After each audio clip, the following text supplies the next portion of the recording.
activist and managing director of Ranu Welum Foundation. Good afternoon, Sumarni.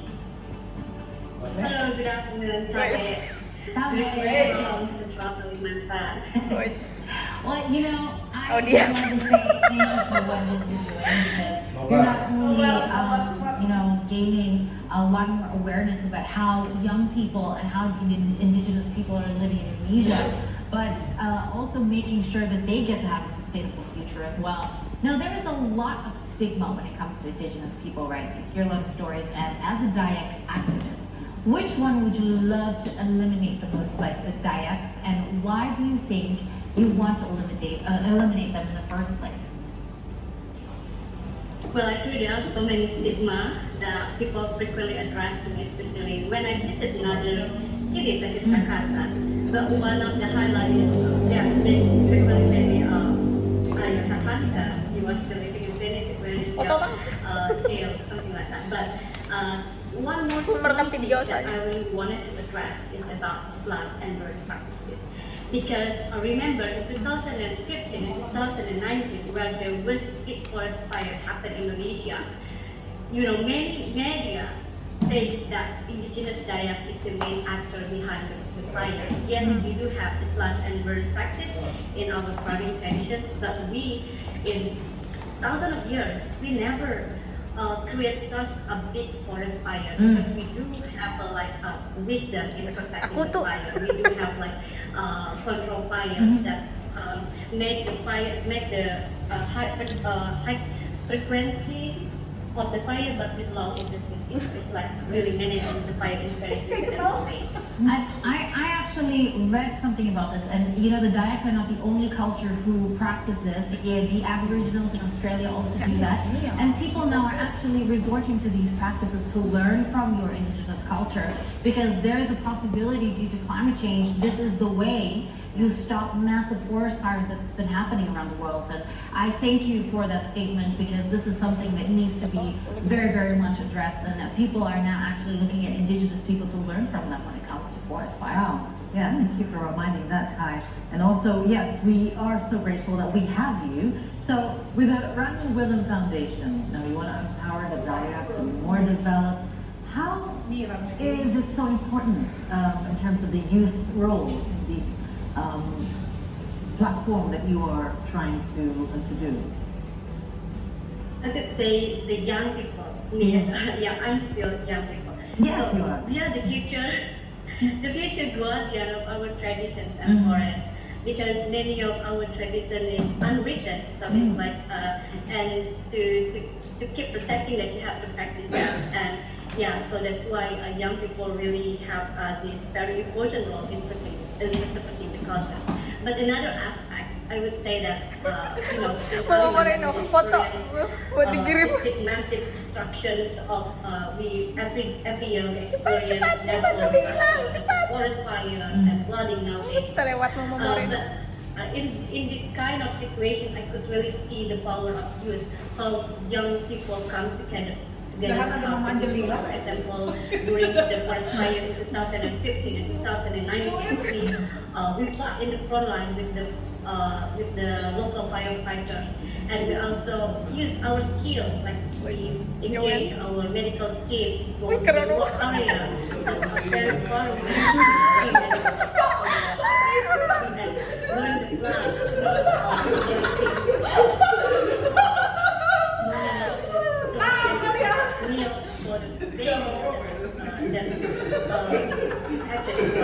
And during the I should say that sometimes really engage young people, can see how they use their power and skill and they help the community and to the people. Right. So Sumarni, let's dig more to the topic of the role of your role for developing of Dayak youth to be more developed. So actually, what role that you take part in Dayak and what did you do? But what have been you doing until right now to help Dayak youth to be more developed? So actually, there are four main activities that we are doing. First, strengthening our roots, the Dayak root. because we believe when you have strong foundations, you will, especially in this modern world where so many cultures and globalizations, you will not, if you not have a strong foundations, you will not have a fundamental standings for your people. So that's why we connecting with young people, with the elders, so they can learn about their traditions, their cultures. Second, we do a leadership trainings. We believe that, we do a lot of leadership training to empower the young people so they can use their skill to their patients, so they can do something for be part of the solutions for the community, and we engage them to be leaders for the Takut Sumarni ini ke habisan waktu baru 2 disebutnya ada 2 and leading the movement. And we also do a soft skill and media training. We do believe that storytelling play an important role in touching heart. And changing the stigma that in your very first questions about the diet. So that's why we really use the media as our platform to tell the story about us, and to also engage people to join hands together in our movement. And also one thing that I really love also help them to develop their wings. When you have a strong root, you will come back to your community no matter what. But we do also believe that as a young people, you have to develop your wings. You can fly away, you can go to many places, learn from many people. So you can gain as much as knowledge and skill from others. So that's why in Ranu Welum we also provide learning opportunity like internships or also short course in another country. Ini di I just Sintang. returned from US last year though. Wow. Roadshow screening this You were Sintang. still studying. Wait, if I'm not Ocel. mistaken. I overheard you were graduating soon, and you must have been really, really busy. This is really, really good on you. Yes, we are love busy. this story. As somebody who's been spreading their wings, I can very much relate that the roots are everything, and no matter where you fly to, if you know where home is, you will eventually come back. That's the big truth. Really, yeah. Now the question is, you've been doing so much to empower your fellow Dayak youth, and what my question is, have you encountered any challenges when it comes to perhaps convincing them in the beginning that this is necessary? You have to fly by with time as well. Yes, it is.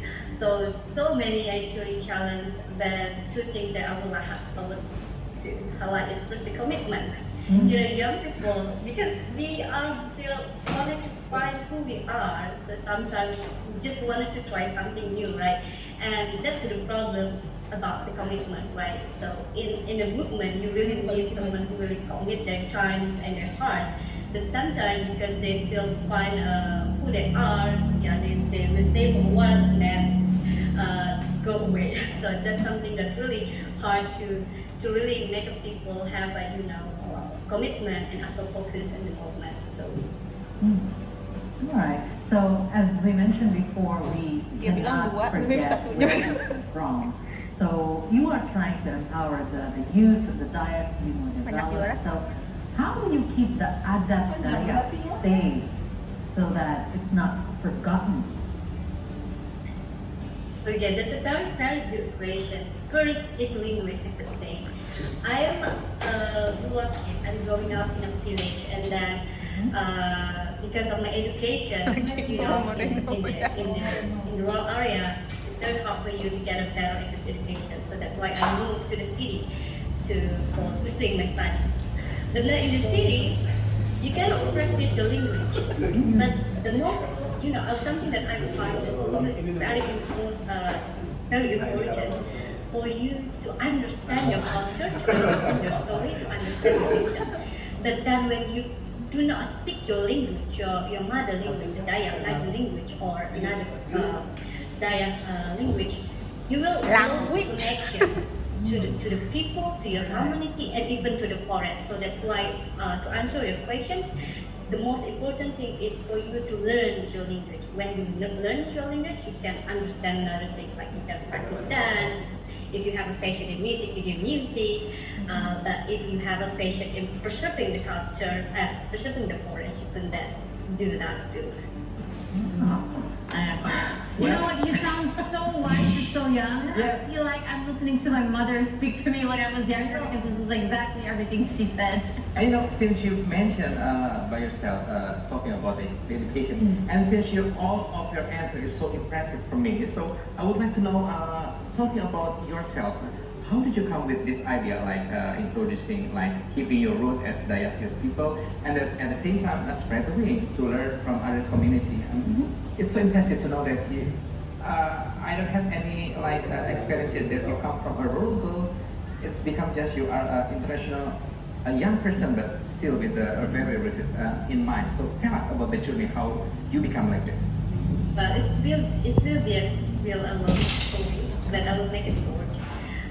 Something that I could say that I'm a very lucky person, having so much privilege as a rural kid, growing up in small village, and then following my mom to go to the city to pursue my study. Because, you know, not every kid in the Dayak rural area have the privilege to go to study, even to the city, because it's very hard.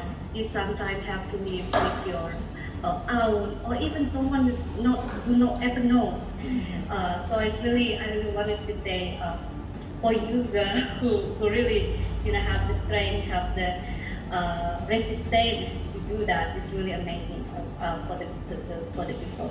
And so that's why also why I'm joining Ranu Welum, because I could see Ranu Welum gives so much opportunity for us to connect with other people who really have the heart to support the Dayak. So I have so many mentors that giving me sharing their story too. And also something that really changed me is connecting to the elders. You say that I'm for someone who's still so young like me, that sounds so wise. It's because I listen so much to my elders. Wow. And it's something that I see, every time I visit the village, I will sit with my elders and listen to their story and listen to the wisdom.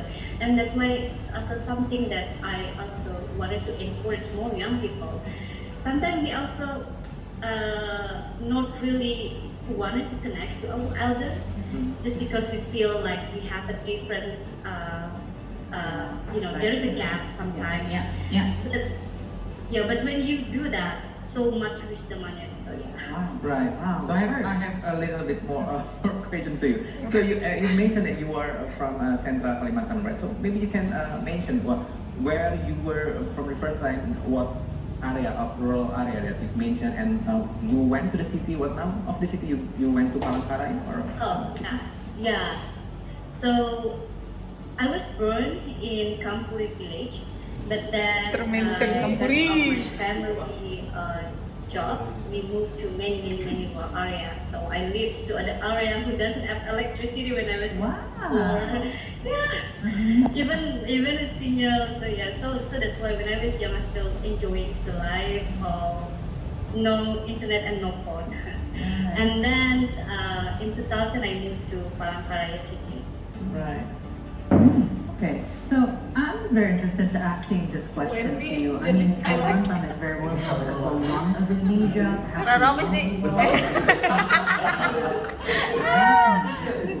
And with the nature. So, how do you face this? I mean, the indigenous people are usually the guardian of the nature. And how do you face the developments that are taking place in Kalimantan and perhaps change, a bit of things over there? Well, I really love these questions, because first, forest is sometimes people see forest as a money, only see forest as resources. But for us, the Dayak, we see the connections, we see the nature as part of our history, as part of our traditions, and also not only human and animal and plant that living in the area, but also unseen spirits, we call it forest spirits, that live in the area, and we respect that. So So for people who live in modern world, they didn't see this kind of aspect, that we are living in harmony with another creatures in this world. So you can see, like in many Dayak, we have so many traditions, ritual to respect the ancient people who live also in the forest. So in our life, we always see we have to live in harmony with the natures. We can only source things and take things as we need, not as much as we can. Yeah. But now the development, they always want money. I want profit, right? Yeah. So they didn't see the aspect of sustainability of the forest, and also how this also in the long run impacting the people, the habitat of the forest, and also the home of the spirits who live in the forest.